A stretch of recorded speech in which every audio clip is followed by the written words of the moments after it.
Tapi kan itu quick count, belum real count. Ya nggak apa-apa. Kalau tidak percaya dengan sampel, jangan periksa darah lagi di lab. Oh iya. Karena laboratorium itu kalau periksa hanya satu tetes darah. Kalau kita tidak Untuk percaya mengetahui keseluruhan darah yang ada di tubuh. mengetahui, tapi kalau kita Masya tidak Allah. percaya dengan satu tetes darah, maka sedot seluruh darah. Ya, yang pertama saya ingin menyampaikan terima kasih kepada partai pengusung, pendukung, seluruh masyarakat dan relawan ya atas hasil quick count-nya. Tapi biasanya kalau quick count yang seperti ini kan ada yang nanti tidak setuju kan. Oh, jangan diklaim dulu lah kalau menang, tunggu real count. Maka saya ingin menyampaikan terima kasih juga terhadap seluruh aparat yang sudah menjaga dan yang ada di sini sangat baik sekali begitu sehingga Jawa Tengah aman ya. Tahap pertama adalah tahap di mana satu kemenangan berdasarkan quick count. Yang kedua adalah apa yang ada di real count nanti. Maka apapun namanya deklarasinya ada deklarasi quick count dan deklarasi real count. Banyak yang kebakaran jenggot nih karena Prabowo Gibran menang telak sekali putaran. Saking gak terimanya, semuanya tuh pada nuduh curang. Bilang rip demokrasi lah, selamat datang rezim otoriter lah, bilang inilah, bilang itulah. Sorry to say ya, kubu 01 sama 03 yang gak terima kekalahan harus denger nih nasihat dari Pak Mahfud MD. Kata Pak Mahfud MD, orang yang takut kalah itu selalu menyerang. Semua pemilu dituduh curang oleh yang kalah. Intinya kalau kalah mah kalah aja. Mereka yang kalah akan cari 1000 pembelaan untuk menolak kekalahannya. Ingat, jujur atau curang itu subjektif. Yang kalah selalu merasa dicurangi. Tapi kemenangan itu objektif. Begitu juga dengan kekalahan. Ya udahlah, yang kalah terima aja. Dan semua yang pelaku curang wajib didiskualifikasi. Audit KPU, audit ketua KPU, audit anggota KPU, audit sistem KPU. Temukan siapa pelaku pidana, tangkap dan hukum. Baru kita pikirkan pemilu ulang. Kalau tidak ada audit KPU, tidak ada audit ketua KPU, maka kita wajib menolak apapun hasil dari yang diputuskan oleh KPU. Siap lawan, siap lawan, siap lawan, Allahu Akbar. Menyikapi perhitungan suara pemilu, kami sampaikan hal-hal sebagai berikut. Memprotes keras deklarasi pemenangan 02. Kedua, mendesak kepada yang berwenang untuk mendiskualifikasi Prabowo Gibran sebagai paslon 02 pada Pilpres 2024. Pemunculan nama Gibran Rakabuming Raka sebagai calon wakil presiden 02 yang dilakukan melalui rekayasa hukum yang sangat memalukan dan langsung disambut oleh KPU tanpa lebih dahulu menunggu revisi peraturan KPU telah nyata-nyata telah mengkhianati konstitusi. Presiden yang nyata-nyata bersikap cawe-cawe terhadap pelanggaran pemilu 2024 dengan mengerahkan aparat pemerintah mendukung pemenangan paslon 02 sangat menodai demokrasi di Indonesia. Kami mendesak Presiden Joko Widodo dan semua penjabat yang telah merusak demokrasi dan hukum Indonesia secepatnya mundur atau dimakzulkan. Seharusnya pemilu diulang sampai Anies menang. Catat ya, tahun 2024 pasti ada yang menuding KPU itu curang. Pilpres, apakah curang? Pilpres juga ada curang, tapi itu di bawah, bukan kontestan, bukan pemerintah. Di bawah, dan sama-sama curang. Oleh sebab itu di Pilpres itu, kalau kecurangannya tidak signifikan, curang 10.000 suara. Terbukti, yang satunya curang juga 5.000 suara. Apakah pemilu batal? Nggak bisa, kalau nunggu pemilu bersih, pemilu nggak akan selesai. Oleh sebab itu yang curang-curang itu diselesaikan melalui hukum pidana. Curang bawa ke pengadilan, terbukti 500.000 dia curang, tetap menang dia. Karena 500.000 ini kalau diberikan ke saya, tetap kalah 4 juta. Tapi apakah yang curang 500.000 itu dibiarkan? Tidak. Itu ke pengadilan pidana. Paslon Prabowo Gibran menang sekali putaran.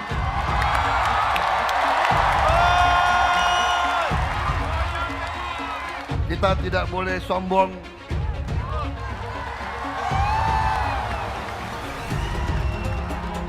Kita tidak boleh jumawa. Kita tidak boleh euforia. Kita tetap harus rendah hati,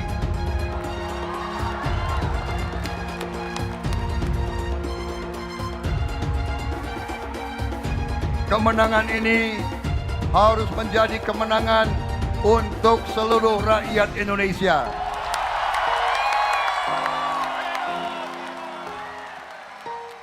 Prabowo, Gibran, dan seluruh koalisi Indonesia Maju, kami akan merangkul semua unsur dan semua kekuatan.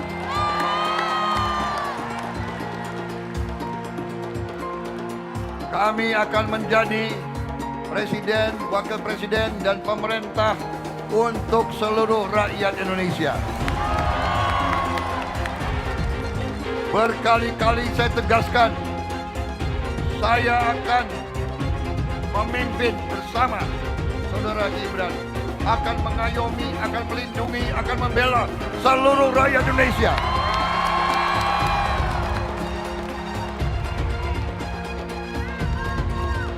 Apapun sukunya, apapun kelompok etnisnya, apapun rasnya, apapun agamanya,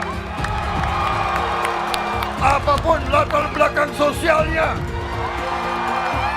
seluruh rakyat Indonesia akan menjadi tanggung jawab kami untuk menjaga kepentingannya.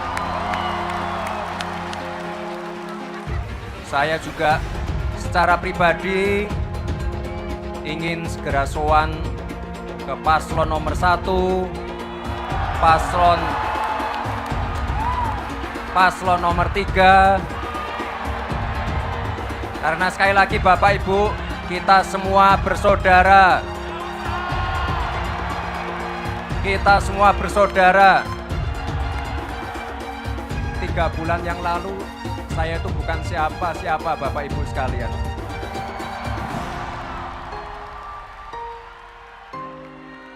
Saya masih dikatain plonga-plongo, dikatain Samsul, dikatain takut debat.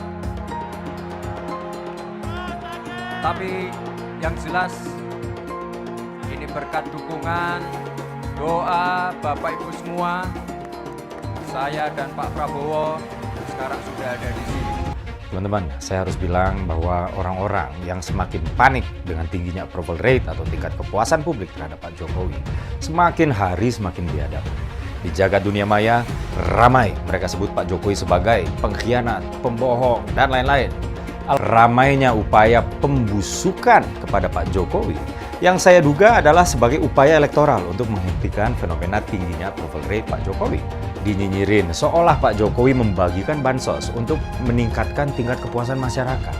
Padahal saat menyusun program bansos, setidaknya 8 kementerian itu dilibatkan. Bahkan kebutuhan akan bansos ini dikaji secara teknokratik oleh Bappenas, dianalisis perspektif keuangannya oleh Kementerian Keuangan, lalu disetujui oleh DPR RI yang lintas fraksi. Saat itu nggak diributin, bahkan disetujuin. Lalu kenapa sekarang diributin? Ya program bansosnya diributin, ya Pak Jokowi yang bagiin langsung bansosnya juga diributin. Ya karena yang ributin ini dulu belum merasakan dampak elektoral dari pecah kongsi dengan Presiden Jokowi. Ketika dampak tersebut udah dirasain, mereka sibuk menyerang Pak Jokowi dengan membabi buta. Jangan hanya karena adanya korelasi negatif antara kepuasan rakyat terhadap kinerja Pak Jokowi dan elektabilitas si Copras-Capres, maka terkesan takut kalau Pak Jokowi dicintai rakyat. Bahkan mereka nggak ada yang bisa buktiin semua tuduhan yang mereka tembakin ke Pak Jokowi. Justru dari kubu mereka lah yang pernah terbukti melakukan kecurangan. Pidatonya Pak Guntur ya, banyak yang kritik tuh. Kalau Ganjar menang gampang itu Jokowi diapa-apain. Saya ngomong, banyak yang kritik, wah dia apa-apa itu maksudnya apa? Jokowi itu mau kita apain, kita nantilah. Ada yang minta pemakzulan, ada yang minta ini, minta itu. Sudahlah, menangkan dulu Ganjar Pranowo Mahfud MD sebagai Presiden Republik Indonesia dan Wakil Presiden Republik Indonesia 2024. Kalau Ganjar dan Mahfud sudah jadi presiden dan wakil presiden. Presiden punya hak prerogatif, gampang itu. Jokowi mau diapain, nanti terserah. Banteng-banteng yang dilukai. Siapa yang melukai? Jokowi. Asuo, asuo, asuo. Membiarkan emak-emak dan ibu-ibu untuk melahirkan anak-anak yang tidak berakhlak itu adalah satu dosa besar kepada bangsa ini. Dikasih obat apa sih Pak Mahfud? Kok makin kesini makin kesono? Pak, itu bukan pertanyaan receh. Justru Anda yang terlihat recehan sekarang. Satu Indonesia ini juga paham kalau Anda itu hanya ngerti dan jagonya di bidang hukum, yang lain kagak ngerti apa-apa. Jadi bilang aja emang Anda nggak ngerti. Lalu, saya juga bingung nih, kenapa selama debat kemarin, Anda seakan-akan ingin menjatuhkan pemerintahan yang sekarang ya, di mana Anda itu ada di dalam pusaran sana. Ngapain juga Anda tanya-tanya, kenapa Pak Jokowi kok impornya jadi tambah besar? Kan lu ada di pemerintahan itu, kenapa kemarin nggak ngomong? Kok kenapa sekarang baru bunyi? Kenapa juga baru ngomong, hukum di Indonesia tumpul ke atas dan tajam ke bawah? Kan lu polhukamnya, gimana sih? Lu yang receh. Pak Mahfud kan nggak ada yang menyelesaikan masalah. Anggotanya mengeluh-mengeluh semua kok. Bagaimana? Jadi jangan terlalu banyak bikin tim itu ya kan. Tetapi kan eksekusinya seperti apa? Satu aja nggak bisa diselesaikan, apalagi banyak. Kalau ada yang tiba-tiba bicara soal etika, adab, moral, apapun itu, sodorkan cermin sama mereka. Menurut saya Gibran tidak ingin sedang merendahkan siapapun. Inilah Mas Gibran kemarin itu entah disengaja atau tidak, tapi dia hadir memberikan kaca buat kedua pasangan lainnya. Bahwa apa yang kalian lakukan kemarin, bahwa apa yang kalian bangga-banggakan kemarin, ketika itu menimpa kalian, nggak enak perasaan kalian kan? Ketika kalian dijelaskan bahwa ini tidak etis, ini tidak beradab, kalian punya 1000 pembelaan. Maka ketika kalian bilang Mas Gibran tidak beretika dan tidak beradab, kita juga bisa punya 1000 pembelaan. Ternyata yang dianggap tidak beretika itu adalah ketika Mas Gibran itu begini-begini karena dia sebenarnya ingin mengekspresikan jawabannya itu belum ketemu, Prof. Mas Gibran itu berkali-kali, lebih dari sekali ketika habis menjawab Caimin gitu misalnya ya, dia berkali-kali begini dan juga mengucapkan mohon maaf ya kalau sampai ada kata-kata yang misalkan nggak berkenan. Pertanyaannya yang masuk akal, jangan seperti orang bodoh. Gibran bodoh dan menganggap saya juga bodoh, dikiranya bisa dikerjain kayak gitu kan. Jadi Mas Gibran itu dilatih agar gini-gini biar mempermalukan saya gitu. Dari apa? Padahal yang dilihatkan Mas Gibran tuh nada isinya, sehingga saya katakan ini pertanyaan receh. Itu kan secara akademis untuk anak SD kelas 3. Maka saya katakan tidak layak dijawab untuk sebuah forum terhormat. Betul. Maunya mempermalukan kan, sepermalukan balik pelatih. Betul. Saya sudah berdiskusi dengan ratusan orang pandai, selalu memuaskan. Tapi yang paling sulit itu berdiskusi dengan orang bodoh. Bagaimana cara mengatasi greenflation? Apa sih inflasi hijau? Itu kan ekonomi hijau. Saya lagi nyari jawabannya Prof. Mahfud. Saya nyari-nyari di mana ini jawabannya. Kok nggak ketemu jawabannya? Saya tanya masalah inflasi hijau kok malah menjelaskan ekonomi hijau. Ini tadi tidak saya jelaskan karena kan beliau kan seorang profesor. Sesuai dengan aturan. Greenflation adalah inflasi hijau. Sesimpel itu. Saya juga ingin mencari itu jawabannya ngawur juga itu. Gila ini. Ngarang-ngarang ndak karuan, mengkaitkan dengan sesuatu yang tidak ada. Gitu ya. Begini loh, kalau akademis itu gampangnya kalau bertanya yang kayak gitu-gitu tuh recehan. Gitu. Recehan. Oleh sebab itu tidak layak dijawab menurut saya. Dan oleh sebab itu saya kembalikan saja ke moderator. Ini tidak layak dijawab pertanyaan kayak gini. Tidak ada di jawabannya. Sepertinya Prof. Mahfud agak ngambek ya, soalnya saya sudah 2 kali memberikan pertanyaan yang sulit. Carbon capture, greenflation, selalu dikomenin pertanyaan receh. Ya kalau receh ya dijawab Pak, gitu loh, segampang itu. Saya mensyukuri kenapa kalah, kenapa ditahan. Saya bersyukur atas itu semua. Saya coba bayangkan ya, kalau seandainya waktu itu kita menang gitu ya, hari ini belum tentu kita bisa nikmati seperti ini. Kita bersyukur 5 tahun Tuhan izinkan kasih ke orang yang pintar ngomong untuk kerja. Coba kalau kita bayangkan gitu ya, kalau kemarin saya masih jadi gubernur, ini saya udah turun ini. Tapi yang pintar ngomong itu dikira orang hebat kan? Ini lebih berbahaya tahun 2024, langsung ketahuan karakternya. Langsung ketahuan itu. Di saya juga ada kutipan Pak di kamar saya Pak. Tulisannya, Jakarta telah mengambil keputusan yang fatal. Jangan hanya konsentrasi pada pembangunan benda-benda mati yang indah difoto dan bisa ditunjukkan dalam 5 tahun hasilnya. Kalau kita mau menilai sebuah janji, maka lihat janjinya atau lihat kenyataannya. Dulu janjinya apa ya? Dan ini aneh, betul-betul aneh. Ini bukan kampanye, tapi saya sampaikan sini. Di satu sisi menyiapkan jalur-jalur air untuk dikirim ke laut, di sisi lain di lautnya dipasang dengan pulau reklamasi, tinggal tunggu waktu jadi rob, air balik. Dan ini melawan sunnatullah. Kenapa? Air itu turun dari langit ke bumi, bukan ke laut. Harusnya dimasukkan ke dalam bumi, masukkan tanah. Di seluruh dunia air jatuh itu dimasukkan ke tanah. Bukan dialirkan pakai gorong-gorong raksasa ke laut. Jakarta telah mengambil keputusan yang fatal. Bukan banjir, itu memang parkir air. Bukan banjir, itu memang parkir air. Masyarakat berkeliling dengan membawa toa untuk memberitahu semuanya, termasuk sirine. Kaibon 82 miliar. Apa alat transportasi yang dimiliki oleh hampir setiap orang? Alat transportasi yang dimiliki semua orang adalah kaki. Kalau seandainya orang Jakarta percaya Pak Anies jadi gubernur pun, saya berani jamin kok dia akan lakukan normalisasi yang sama seperti saya lakukan kok. Gak usah bohong lah. Tapi ketika air sampai di muara, maka siap untuk dipompa ke laut. Pancasila Soekarno, ketuhanan ada di pantai. Anak Tuhan dari mana? Kalau Yesus anak Tuhan, bidangnya siapa? Besok di seluruh wilayah Indonesia akan katakan dan Iblis hanya menggoda orang yang beriman. Makanya jarang-jarang orang kafir kerasukan setan. Yang kerasukan setan itu orang baik-baik.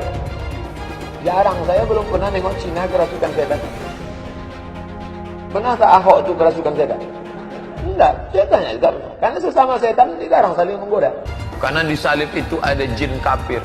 Karena di salib itu ada jin kafir. Karena di salib itu ada jin kafir. Haleluya. Kepalanya ke kiri apa ke kanan? Kepalanya ke kiri apa ke kanan? Tetap percaya salib itu lambang mulia, bukan jin. Kok ketawa? Aku nggak nyindir siapa-siapa loh. Anies merupakan antitesis daripada Pak Jokowi. Antitesis artinya bertolak belakang dengan Jokowi. Anies sudah menyatakan tidak akan melanjutkan semua program dari Pak Jokowi. Jadi semua pembangunan yang dilakukan oleh Pak Jokowi akan dihentikan oleh Anies jika Anies menjadi presiden. Lagi pula Anies didukung oleh Khilafah dan pendukung Anies adalah ormas seperti FPI dan HTI. Apa kita mau FPI dan HTI kembali di Indonesia jika Anies memimpin? Anies juga dikenal sebagai bapak politik identitas yang menghalalkan segala cara untuk menggapai kekuasaannya, termasuk menggunakan politik identitas berbasis agama. Lihatlah di kasus Ahok waktu itu. Kita sudah bisa melihat hasil kerja Anies selama 5 tahun di Jakarta. Tidak ada satupun janji yang dipenuhi dan tidak ada kinerja yang bisa dibanggakan. Dari DP 0%, OKOC, kelebihan bayar, Formula E, banjir, sumber resapan, jalan rusak, dan gonta-ganti nama jalan. Lihatlah rekam jejak Anies selama 5 tahun. Bayangkan Indonesia ke depan jika dipimpin oleh Anies. Dan bayangkan jika Anies menang. HTI dan FPI, Ormas Khilafah yang dibubarkan itu akan dikembalikan oleh Anies. Apakah kita mau Pancasila diganti jadi khilafah? Perkataan Ahok sudah terbukti dan Jakarta sudah menjadi korban. Jangan biarkan Indonesia menjadi korban kibulan Anies Baswedan.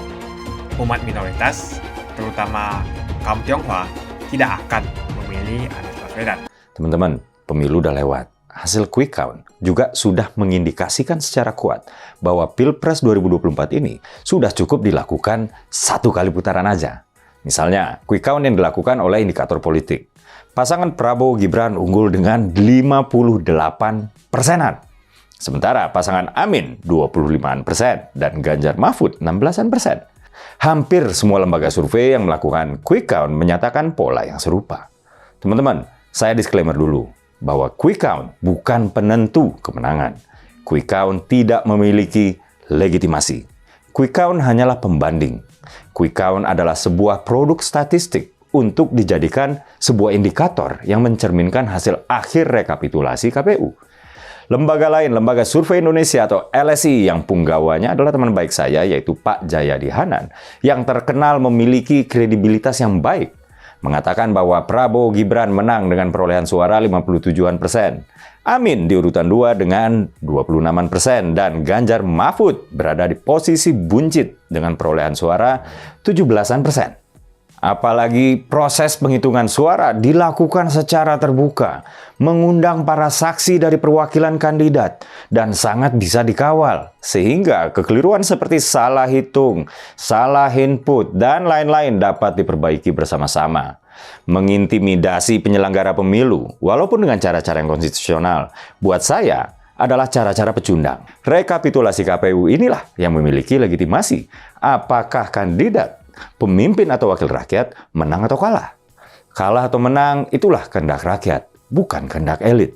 Elit apabila masih tidak puas dengan hasil pemilu, disediakanlah kanal-kanal pengaduan dari Bawaslu, Dewan Kehormatan Penyelenggara Pemilu atau DKPP, hingga Mahkamah Konstitusi atau MK apabila dirasa hasil pemilu perlu disengketakan.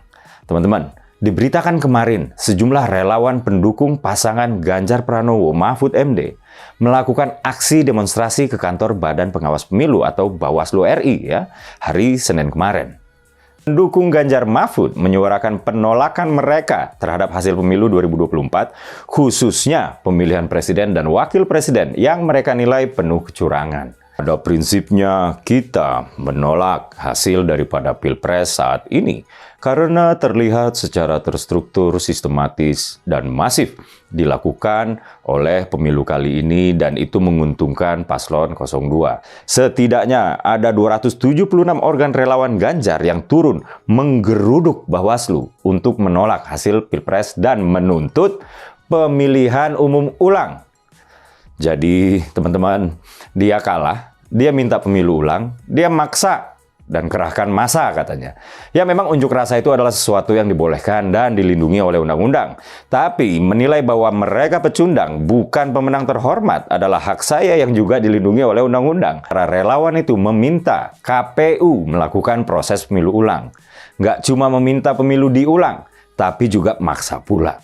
Katanya, apabila penguasa tidak mengindahkan, KPU, Bawaslu tidak mengindahkan, petisi kita ini seperti yang saya sampaikan tadi, ini adalah gerakan moral, maka seluruh rakyat Indonesia akan melakukan pergerakan. Apalagi yang teriak-teriak curang ini kan yang pernah terbukti melakukan kecurangan di satu sisi, dan terindikasi kuat melakukan kecurangan di sisi lain. Misalnya di Majalengka, Bupati Majalengka yang juga merupakan Ketua DPC PDIP terbukti melanggar Undang-Undang Pemilu oleh Bawaslu. Beliau terbukti menggunakan kegiatan-kegiatan berbasis APBD untuk memenangkan caleg dan paslon yang diusung partainya. Ketika menerima vonis, beliau bahkan dengan bangganya mengaku diapresiasi partainya dan akan diberikan reward. Ini bukan indikasi loh, ini sudah terbukti. Kalau soal indikasi sih ya banyak banget.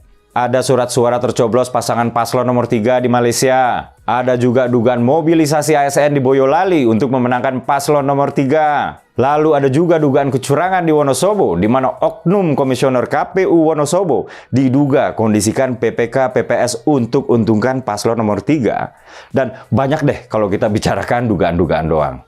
Begini, hasil quick count itu nggak hanya soal pilpres, tapi juga soal pileg.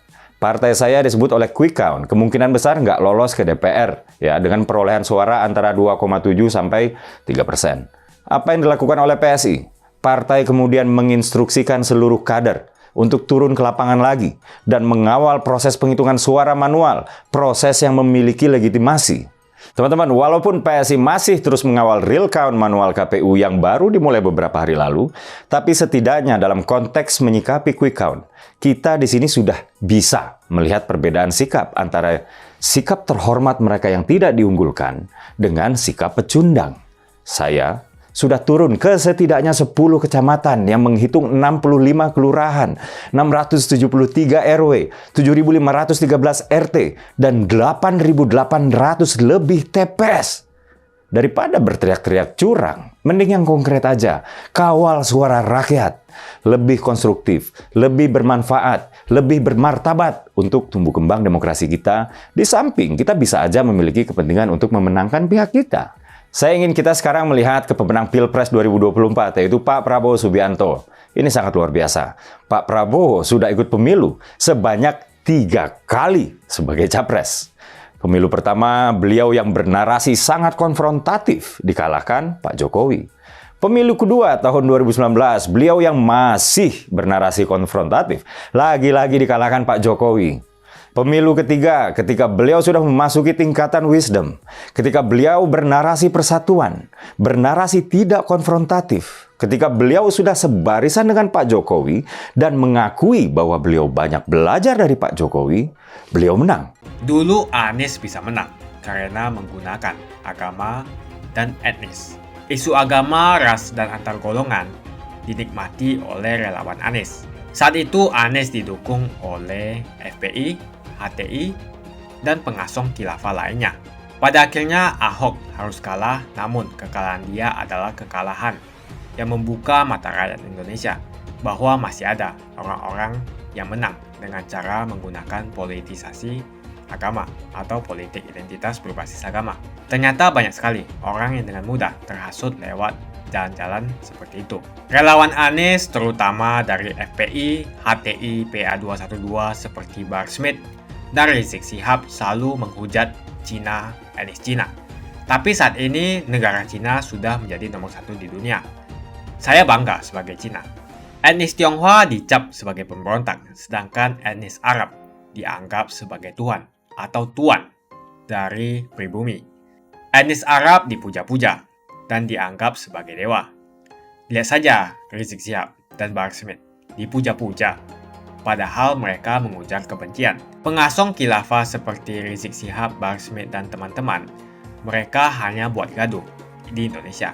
Sedangkan negara yang mereka sanjung-sanjung itu, Arab Yaman, masih belum maju dan masih terbelakang. Saya percaya Indonesia dengan mayoritas pribumi juga akan menjadi negara maju. Seharusnya Arab Yaman belajar dari negeri Cina, seperti kata kitab suci. Belajarlah sampai ke negeri Cina. Anies dan juga pendukung Anies, seperti Rizik Syihab, Bahar Smith, dan kelompok-kelompok HTI dan FPI, harus belajar ke negeri Cina, supaya tidak lagi melakukan kelebihan bayar. Yang jelas saya memilih pribumi, bukan yang dari Yaman.